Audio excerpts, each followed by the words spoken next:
Bonjour les amis, alors aujourd'hui on va voir un petit peu une stratégie de comment pouvoir se constituer un capital, de pouvoir se permettre un jour d'être capable d'arrêter de travailler tout simplement. Alors une stratégie de dividende, ça se décrète, on va dire, en 10 points. Le premier point, dirais-je, c'est combien ai-je besoin de revenus mensuels, quel âge j'ai et quelle stratégie je vais adopter pour pouvoir partir à quel âge. Alors, deuxième point, c'est comprendre dans quoi vous investissez. Beaucoup de gens n'osent pas, par peur ou par manque de connaissances, investir dans le monde des actions, dans la bourse. Donc ça, c'est important de comprendre dans quoi vous investissez. Ensuite, une fois que vous avez compris, choisir la stabilité, la régularité, la longévité du dividende distribué. L'augmentation, qui est le quatrième point, régulière de ces dividendes versés est aussi très important. Donc l'augmentation régulière du dividende versé, ce qu'on appelle le growth. Le cinquième point, c'est la taille des sociétés dans lesquelles vous investissez. Évitez d'investir dans des toutes petites sociétés à petite taille, des sociétés naissantes qui comportent effectivement des risques. Vous pouvez effectivement gagner beaucoup d'argent sur ce type de société, mais si vous souhaitez vivre de vos revenus placés, l'idéal, c'est quand même d'avoir peu de sociétés de ce type et de privilégier plutôt des grosses sociétés qui crachent du dividende depuis des années et des sociétés beaucoup plus stables. Le sixième point, c'est l'endettement de ces mêmes sociétés.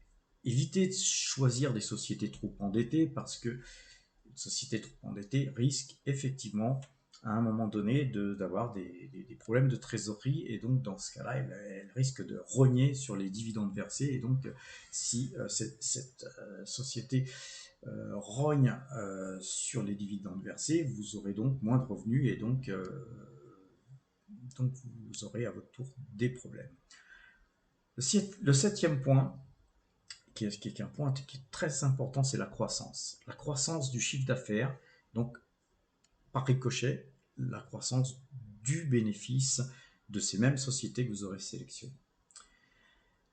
Ensuite, dans le huitième point, et ça c'est un point très important, c'est quelque chose qu'on appelle le pay-out ratio. C'est le ratio du bénéfice qui est distribué aux actionnaires. Une société peut très bien décider de ne pas distribuer de dividendes et de tout réinvestir.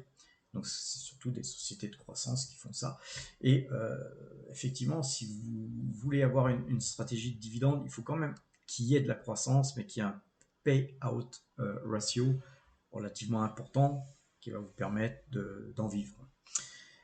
Le neuvième point, c'est un point sur lequel peu d'investisseurs se penchent, mais moi j'accorde une attention particulière à ce point, c'est la qualité des dirigeants qui sont aux manettes de cette société.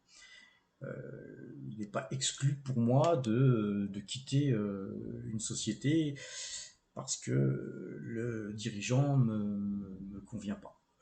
Ou que je juge que le dirigeant opte pour une nouvelle stratégie qui ne me convienne pas. Et le dixième et dernier point, c'est la diversification géographique et sectorielle de votre patrimoine ainsi constitué. Alors avant d'aborder un petit peu l'ensemble de ces 10 points, il faut se poser des questions. Alors, c'est quoi une action? Alors, effectivement, beaucoup de gens n'osent pas investir en bourse parce qu'ils ne comprennent pas tout simplement l'essence même de qu'est-ce que c'est que les marchés financiers. Et pourquoi? Tout simplement parce que, enfin je sais pas vous, mais moi, quand j'ai été sur les bancs de l'école, on m'a jamais appris à gérer un budget, on m'a jamais appris à faire des plans de financement, on m'a jamais appris à envisager d'investir. On m'a jamais appris à faire des calculs de rendement annuel, trimestriel, mensuel, etc. On m'a jamais appris, en fait, tout simplement, l'essence même de la finance. Alors, qu'est-ce que c'est qu'une action? Une action, c'est détenir, si vous détenez une action d'une entreprise, c'est détenir une part de cette entreprise qui permet donc de devenir propriétaire d'une infime partie de cette petite, moyenne ou énorme même entreprise. Alors, c'est beaucoup plus simple d'investir en bourse de par l'achat d'actions que de créer une société. Parce qu'en fait, vous avez une société, si vous créez votre société, bah vous allez avoir 100 actions à 100 euros l'action. Vous allez vous retrouver avec un capital de temps. Et puis, si vous n'avez pas le capital, vous allez avoir peut-être 50% du capital à vous et puis 50% de gens qui font partie de la famille, des amis ou autres. Et puis ensuite, quand il y aura des bénéfices, vous allez vous distribuer ces profits entre actionnaires, fondateurs, que ce soit d'un niveau amical ou familial, et vous serez content, vous partagez ces revenus. Alors souvent, monter une société, c'est pas dû à tout le monde. Souvent, beaucoup de gens qui créent une société s'en mordent les doigts et finissent par mettre la clé sous la porte et déclarer faillite. Pourquoi? Parce qu'ils n'ont pas su gérer, parce qu'ils ont peut-être pris des risques inconsidérés, parce que il n'y a pas eu d'études de marché, enfin que sais-je. L'avantage de la bourse, c'est pouvoir investir dans des sociétés qui ont clairement, depuis des années, montré, prouvé leurs preuves à gagner de l'argent. Et l'avantage de la bourse, c'est par rapport à ces sélections de valeurs que vous avez sélectionnées, en investissant dessus, c'est ensuite en 2 clics, hein, parce qu'il n'y a pas besoin, pour faire de la bourse, contrairement à créer une société, d'aller faire en sorte d'avoir le droit d'avoir vos statuts, de vous assurer, d'avoir tout un tas d'obligations qui vous donnent le droit enfin de créer votre société. Ce qui fait qu'avant de créer une société, vous avez déjà dépensé des milliers d'euros sans même avoir déjà encaissé. Alors qu'en bourse, vous investissez sur une action, par exemple L'Oréal, Air Liquide, Carrefour, Total, peu importe. À partir du moment où vous avez une action de cette société, chaque année, vous percevrez le dividende de cette société. Et le dividende, c'est quoi? C'est tout simplement une partie, ou la totalité, ou une partie du bénéfice. Alors, je parlais du pay-out ratio tout à l'heure. Le pay-out ratio, c'est important parce qu'une société, par exemple, comme Total, a pour habitude de verser 50% environ de ses revenus, de ses bénéfices aux actionnaires. Donc, en investissant par exemple sur Total, vous avez 50% du bénéfice qui est réinvesti dans de nouveaux puits. Là, actuellement, c'est plutôt dans des secteurs plutôt verts, donc dans l'électricité verte, etc., etc. Donc, c'est réinvesti, ce qui va faire grossir les dividendes futurs, ça c'est très important. Et en même temps, cette société vous verse 50% du bénéfice et ça, vous en faites ce que vous voulez. Moi, ce que je vous conseille dans la vidéo qui est là aujourd'hui, c'est de réinvestir ce dividende, soit sur cette même société, soit sur d'autres sociétés. Alors, il y a des sociétés qui versent des dividendes mensuels, comme Realty Income, il y en a d'autres, trimestriels, comme Total, Shell Midstream Partner ou autres. Et puis il y a des sociétés qui versent des dividendes annuels comme L'Oréal, Air Liquide, Carrefour et autres. Alors, pourquoi je conseille pour des gens qui veulent se constituer un revenu de faire plutôt du long terme que du court terme, parce qu'effectivement il y a des techniques de court terme, on peut le faire pour s'amuser, pour doper un portefeuille, mais le mieux, hein, surtout si vous commencez, faites du long terme, commencez à vous construire un portefeuille d'actions, puis après vous verrez, vous regarderez des vidéos sur le trading, etc. Mais au début, ne commencez pas par le trading parce que c'est effectivement beaucoup de rêves, mais aussi beaucoup souvent de gens qui crament des comptes et puis qui perdent au final de l'argent. Donc faire du trading, ça s'improvise pas, faut déjà avoir un moral d'acier pour faire ça, et puis en même temps, faut maîtriser les techniques de trading. Et puis, le trading, c'est surveiller, acheter, vendre en permanence. Il faut acheter, il faut vendre, il faut acheter, il faut vendre. Moi, j'adore ça, mais perso, j'ai d'abord et avant tout un gros portefeuille long terme, ce qui me permet, si par malheur je fais des petites pertes sur le trading, ce qui me permet voilà, de toute façon de ne pas en mourir, et puis surtout à la limite c'est que très peu par rapport aux dividendes qui continuent à tomber. Alors une stratégie long-termiste aussi, ça évite les allers-retours. Et les allers-retours, quand vous achetez et vous vendez, si vous faites ça souvent, vous avez des frais. Bien sûr, vous achetez, il y a des frais. Vous vendez, il y a des frais. Et je m'étais amusé à un moment donné à faire ça. Effectivement, à la fin de l'année, ça représente des sommes énormes. Souvent même des sommes égales à ce que vous gagnez vous. C'est-à-dire que votre banquier, votre broker, il gagne autant que vous, alors que c'est vous qui faites le boulot. Donc c'est énormément de frais. Et donc, effectivement, en faisant du long terme, vous économisez d'abord votre temps, parce que vous ne passez pas tout votre temps devant un écran à acheter, à vendre. Ça, c'est sympa de le faire de temps en temps quand vous avez envie de le faire. Du trading, vous faites, mais tous les jours faire du trading, c'est intense, c'est fatigant, puis on a autre chose à faire qu'à passer sa vie devant un écran, enfin, à mon avis.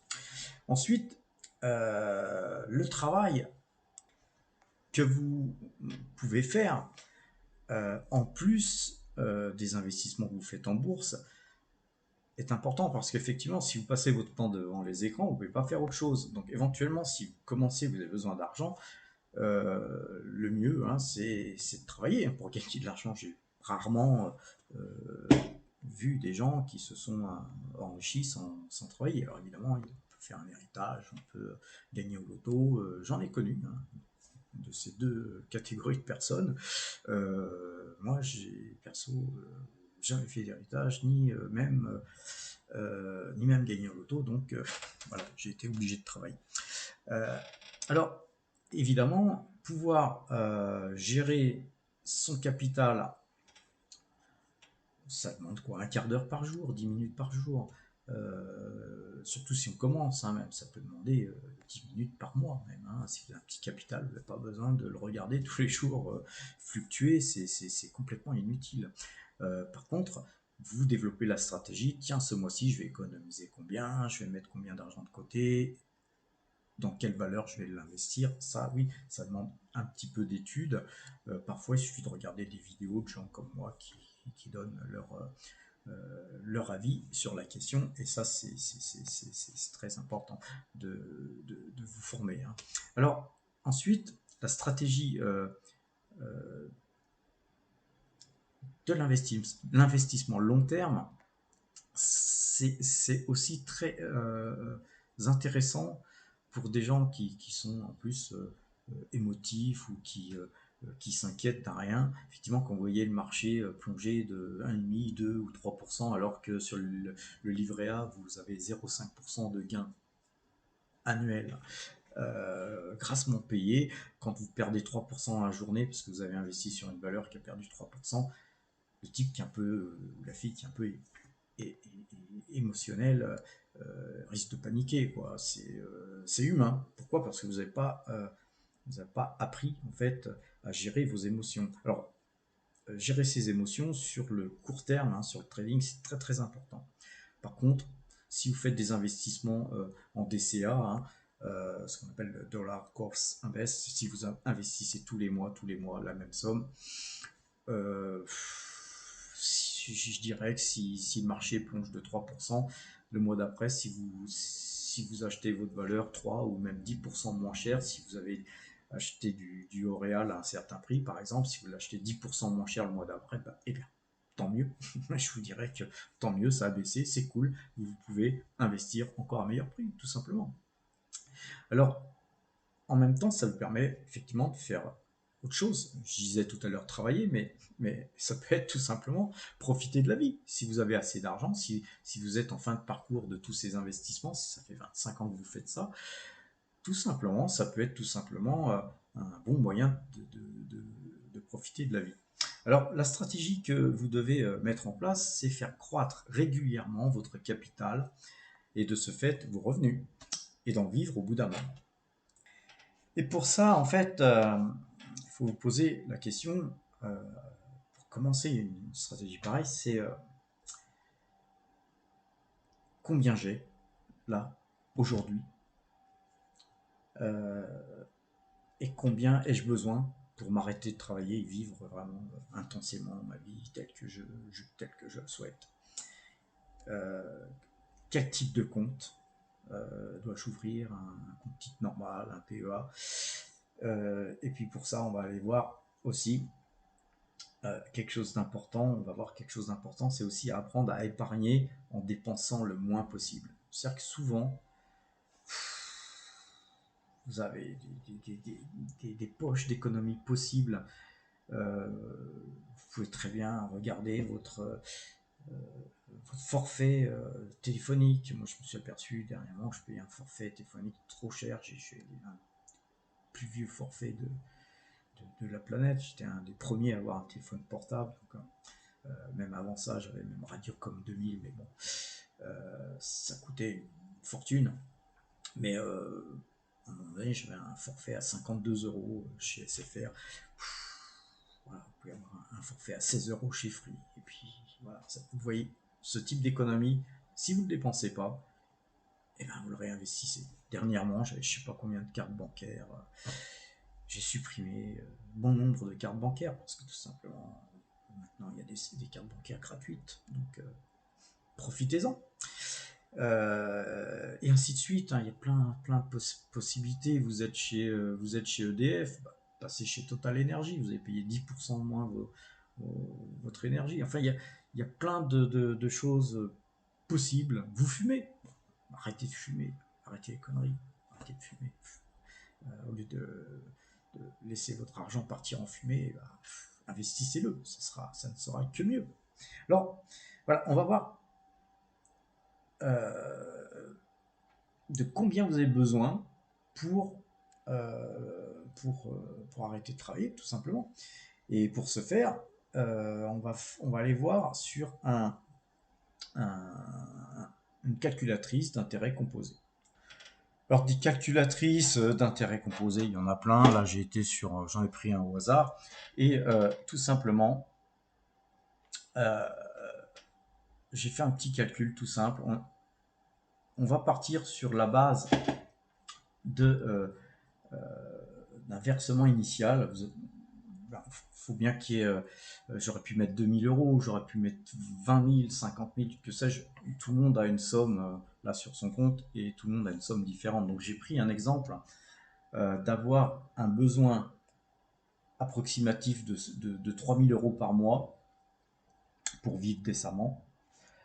Et vous avez seulement 12 000 € d'investissement initial et une capacité de versement régulier de 800, une capacité d'épargne de 800 € par mois. Moi, je suis sur des intérêts composés par trimestre parce que j'ai beaucoup opté pour des sociétés qui versent des rendements trimestriels et un taux d'intérêt de 8%, puisqu'aujourd'hui, si vous suivez mes vidéos, vous avez globalement d'une facilité déconcertante aujourd'hui d'avoir des taux d'intérêt de 8%. Votre patrimoine peut monter de 8% relativement facilement. Et on va faire ce calcul sur une durée de 25 ans. Alors ceux qui me suivent, hein, vous savez que du total, vous en avez acheté quand ça vous versait 9 à 10% de dividendes, mais vous avez encore des sociétés aujourd'hui qui versent, comme Coface, qui versent 10% de rendement annuel. Vous avez des sociétés qui versent des gros dividendes aujourd'hui. Profitez-en, c'est vraiment le moment. Jamais encore ces dernières années on a vu des belles valeurs verser des dividendes si généreux. Alors sur une durée de 25 ans, si vous commencez maintenant, vous allez vous retrouver au bout de 25 ans avec un capital de 846 000. Là, on le voit ici. Hein, une fois que vous faites vous lancez le calcul, vous avez 846 000 euros. Et en gros, 846 262 euros, 74. Et toujours sur une hypothèse de 8%. Et croyez que là, par exemple, cette année, moi, aujourd'hui, j'en suis à 26-27%. On n'a pas terminé l'année. J'espère même qu'avec un petit peu de chance, on puisse terminer à 30% de la valorisation de notre portefeuille par rapport à l'année précédente. Donc, quand vous êtes capable de faire du 30%, mais facilement du 20% tous les ans, on va dire, en optant pour une stratégie à DCA, quand je vous fais un calcul d'un taux d'intérêt à 8%, je suis à moitié en dessous de ce que vous pouvez faire. Vous pouvez gagner facilement le double ou le triple même chaque année. Mais on part sur sur un principe du moins 10 ans. Hein. On va dire que 8%, ça me paraît très raisonnable de calculer avec une marge d'erreur possible sur votre capacité à gagner ça. Sachez que vous allez devoir en vivre ensuite. Hein. Voilà. Donc si vous vous retrouvez avec ça, regardez un petit peu ce camembert avec un investissement initial qu'on voit ici de 12 000 euros. On voit bien cette toute petite partie du camembert. C'est 800 euros que vous allez verser tous les trimestres, enfin tous les mois, pardon. Ça va représenter 240 000 et tout ça représentera un peu plus d'un quart de vos investissements. Et sur 25 ans, on voit que les intérêts, ça représente 594 000. En fait, c'est énormissime. Les intérêts composés, c'est extrêmement important. Je vous encourage à regarder d'ailleurs ma vidéo sur les intérêts composés. D'ailleurs, on le voit ici, hein, en pavé. On voit très bien que tout ce que vous avez mis de côté, qui est en orange là, ça représente très peu par rapport en fait à ce qui est en marron, qui sont les intérêts composés. Donc la base même des intérêts composés, c'est quelque chose qui est très important à comprendre. Et vous regardez que d'année en année, vous êtes toujours de plus en plus riche, mais surtout c'est que vos intérêts sont de plus en plus énormes. À partir du moment où là, la 25e année, vous allez vous retrouver avec 58 985 euros. Tout simplement, vous faites le calcul. On va prendre 58 985 divisé par 12, ça vous fait 4 915 euros. C'est-à-dire que vous étiez parti sur un besoin de 3 000 euros et vous vous retrouvez avec quasiment 5 000 euros. Hein, en forçant un petit peu les dernières années, si vous mettez un peu plus que les sommes que vous étiez dit de mettre au début, c'est-à-dire 800 euros, vers la fin, vous mettrez peut-être 1000 euros ou autre. C'est-à-dire que vous allez, au bout de 25 ans, gagner 5000 euros par mois. Voilà. Comment, si vous commencez à 25 ans à faire ça, comment à 50 ans vous pouvez partir en retraite, tout simplement. Alors qu'aujourd'hui, le système de retraite va vous obliger à cotiser jusqu'à 65, bientôt 70 ans, voire un jour peut-être plus, qui sait. Voilà à quoi j'essaye de vous amener depuis des mois que je vous fais des vidéos. Pas dans le but de vous montrer ce que je fais, mais dans le but de vous convaincre que c'est ce qu'il faut faire pour vous-même. Parce que moi, que vous le fassiez ou pas, ça me pose pas de problème personnel. Donc on va voir aussi la répartition géographique. Là, on va regarder un petit peu moi sur ce que je fais, comment je fais pour répartir géographiquement les choses. Donc j'ai une partie immobilier qui représente à peu près 45% du patrimoine. Les espèces qui représentent entre les cryptos et les espèces, ça représente 2% du patrimoine. On parlait tout à l'heure de rendement élevé, hein, pour faire du 8% ou plus. Les cryptos, c'est aussi un très bon support pour pouvoir le faire. La France, ça représente 44% des actifs. Les USA, ça représente à peu près 6% des actifs et l'Asie 3%. Voilà comment la répartition géographique de mon patrimoine est faite, et je dois dire que je tends aujourd'hui à essayer de faire croître de plus en plus la poche des investissements aux USA et en Asie que la France, bien que la France continue de faire partie de mes stratégies. Pourquoi? Parce que j'envisage peut-être d'aller vivre en Asie, et effectivement les dépenses qu'on peut faire en Asie sont plutôt proches de la monnaie du dollar, hein. Et donc effectivement, si vous avez des revenus en euros et que vous les dépensez en dollars, effectivement, ça peut vous poser des problèmes si la monnaie dans laquelle vous avez investi se mettait à baisser par rapport à la monnaie dans laquelle vous dépensez. Alors, deuxième diversification, en fait, en termes de valeur, là, en fait, ce qui est important, c'est d'avoir quand même pas mal de valeurs dans lesquelles vous diversifiez. Il faut éviter de miser sur une seule valeur. Si vous commencez effectivement à investir en bourse, vous allez avoir peu d'argent, vous allez devoir en acheter qu'une ou deux valeurs, voire trois ou quatre, mais petit à petit, il va falloir augmenter votre stratégie de diversification afin de vous sécuriser au mieux. Ça, c'est très important d'avoir des allocations d'actifs extrêmement diversifiées.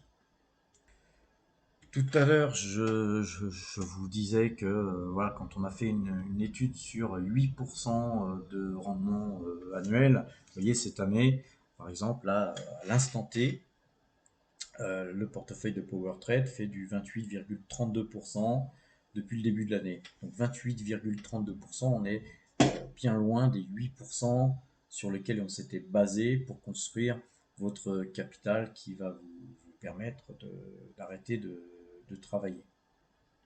Ensuite, ce qui est important, c'est de pouvoir voir sur un graphique l'évolution de votre patrimoine de mois en mois, comme là, ici. Ce qui vous permet de vous motiver, de continuer à effectuer ça, parce qu'effectivement, c'est un travail de longue haleine. Vous ne pouvez pas comme ça, au bout de 6 mois, vous dire non, j'en ai marre, j'arrête. Donc il faut essayer de vous motiver et effectivement de voir l'évolution graphique de son patrimoine est quelque chose de motivant, tout du moins de mon point de vue. Alors ensuite, au niveau stratégie, moi perso, voilà comment j'ai dessiné les choses. C'est assez simple, hein. Vous avez la liste des sociétés dans lesquelles vous investissez. Alors évidemment, il y a des moments où vous faites de l'arbitrage, hein. Vous retirez des valeurs parfois de votre liste et puis vous en mettez d'autres. Et puis souvent, cette liste, elle peut augmenter au fil du temps. Alors vous avez euh, vos, euh, vos actifs dans lesquels vous avez investi là sur la gauche, le prix de ces actifs, et là sur la deuxième, enfin la troisième ligne, hein, vous avez le montant du dividende annuel. Et puis à partir de là, vous avez le nombre d'actions que vous détenez suivant les comptes que vous avez. Et à partir de cette liste, de l'autre côté ici, vous multipliez tout simplement le nombre d'actions que vous avez et tout simplement le montant du dividende que vous percevez d'une manière annuelle. Par exemple, là en l'occurrence, si on prend par exemple Orange ici, vous avez 4060 titres Orange, mais ces titres sont sur divers comptes. Il y a les comptes compte de société, compte PEA et compte titre perso. Et effectivement, pourquoi j'ai mis ça sur, sur trois lignes, c'est tout simplement parce que les sociétés, hein, quand vous avez créé une société, que vos sociétés investissent euh, de l'argent dans la bourse, ces sociétés sont taxées sur les, sur les revenus. Donc c'est sur l'impôt sur les sociétés. Donc cette taxation va se déduire de ce que vous allez recevoir réellement. C'est beaucoup moins intéressant d'ailleurs d'investir au sein de votre société, mais votre société a besoin de liquidité. Si vous avez créé une société et plutôt que de laisser ces liquidités traîner, mieux vaut les investir dans des titres qui vont vous procurer du rendement. Le mieux, c'est le PEA. Tout à l'heure, en début de vidéo, on se posait la question sur quel titre, quel genre de compte on fallait investir, compte titre normal, compte PEA. Et effectivement, moi, je vous encourage à avoir un PEA parce qu'effectivement, la fiscalité sur le PEA est beaucoup plus intéressante. Elle est intéressante tout simplement par rapport au compte titre que vous pouvez avoir en propre. Par contre, vous ne pouvez détenir que des valeurs accessibles au PEA et des valeurs françaises, voire européennes, mais ou certains trackers, alors que le compte titre simple vous permet d'investir partout dans le monde. Et donc, suivant vos stratégies, et comme je le disais tout à l'heure, il faut diversifier, il faut aussi un compte titre pour pouvoir acheter des actions japonaises, des actions américaines, etc. Donc là, par exemple, en l'occurrence, sur ces calculs, euh, on a la partie immobilière qui affiche les loyers ici, et les loyers, moins les charges et moins les impôts en l'occurrence, la SCI paye ou que je paye en plus de ce que la SCI paye sur les dividendes versés, parce qu'on paye énormément d'impôts en France. Donc, le chiffre, il se trouve là, et là, c'est mensuel, ce qui est touché mensuellement. Ce qui est payé ici, c'est sur les sociétés, ce que mes sociétés versent, enfin reçoivent en dividende mensuellement. Et là, c'est du PEA. À partir de là, ici, on a le compte titre normal. Quand on additionne tout ça, on se retrouve avec 3 900, pratiquement 4 000 euros mensuels de dividendes qui sont donc perçus. Alors, le montant de ce chiffre ne tient qu'à vous. Certaines personnes se contenteront de 2000 ou 3000 euros, comme je l'avais fait tout à l'heure dans le petit exemple qu'on avait fait sur le calcul d'intérêt composé.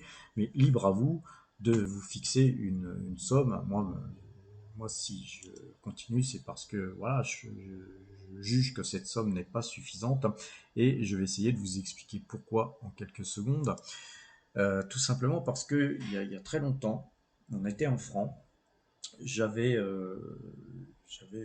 avec un ami décidé pourquoi pas si on avait 100 000 francs, on arrêterait de travailler, on pourrait vivre de nos revenus, etc., etc. Sauf que c'était sans compter sur l'inflation, parce que quand on s'est retrouvés tous les deux avec 100 000 francs, heureusement qu'on ne s'est pas arrêté de travailler, parce que aujourd'hui, on n'aurait pas grand-chose. Avec le passage à l'euro, avec l'inflation, l'érosion monétaire, etc. Donc, c'est pour ça que je vous dis prévoyez large. Aujourd'hui, il y a des gens qui se disent si je pouvais avoir 1500 euros de revenus mensuels, j'arrêterais de travailler. Alors déjà, 1500 euros de revenus mensuels, c'est déjà pas beaucoup à la base. Mais si en plus vous comptez là-dessus pour vivre, il y a un moment donné, l'inflation risque de passer par là, la monnaie peut rechanger, rien n'interdit notre gouvernement de repasser en francs. On a vu les Anglais quitter l'Europe, rien ne dit que l'Europe, enfin que la France va rester dans l'Europe jusqu'à la fin des temps. Donc, beaucoup de choses peuvent se passer. Donc, prévoyez large.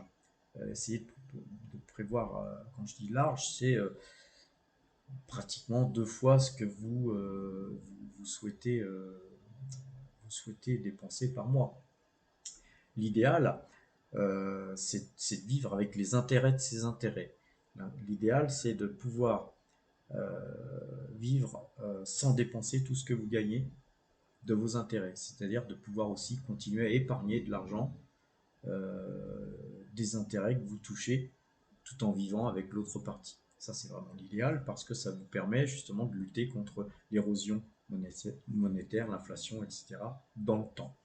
Voilà, donc ce que je voulais vous dire, c'est que effectivement, il y a, il y a, il y a en 1973, je crois qu'un appartement, donc il y a une quarantaine d'années, non, 50 ans environ, un 3 pièces à Paris, ça coûtait 22-23 000 euros.